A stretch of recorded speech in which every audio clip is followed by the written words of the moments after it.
The time is 11:45. Oh, magti-12 na po kasi break time na po nila. Ito po yung mga materials po. Ang materials natin.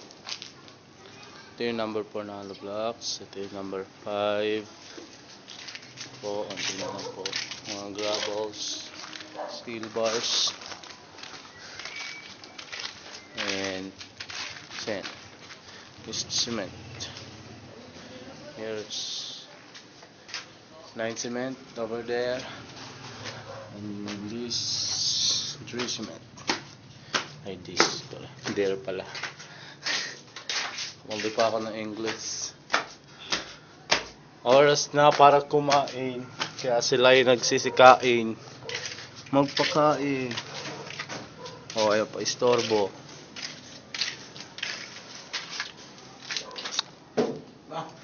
Sige. Sige, sige. Oh, ano kaya ulam na ito? Enjoy.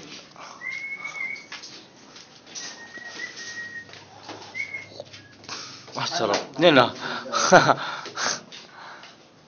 Sarap niya na.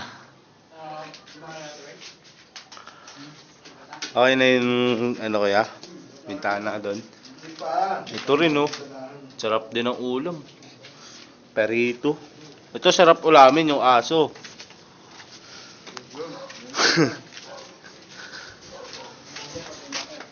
Lumaki na yan, katay ka na.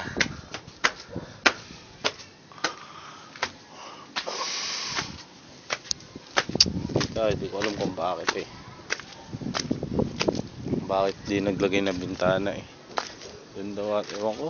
Basta siya daw magpapaliwanag sa itita. Hindi niya nalagyan. Nag-usap na lang po kayo pag nag-usap po kayo. Pero yung likod po, yung dito lang po yung hindi niya inano. Gagawin daw siya daw gagawa. Hindi niya sinunod yung ano mo dyan na maglagay ng hollow blocks ay ng butas na bintana. Pero ito lalagyan niya to sa gilid.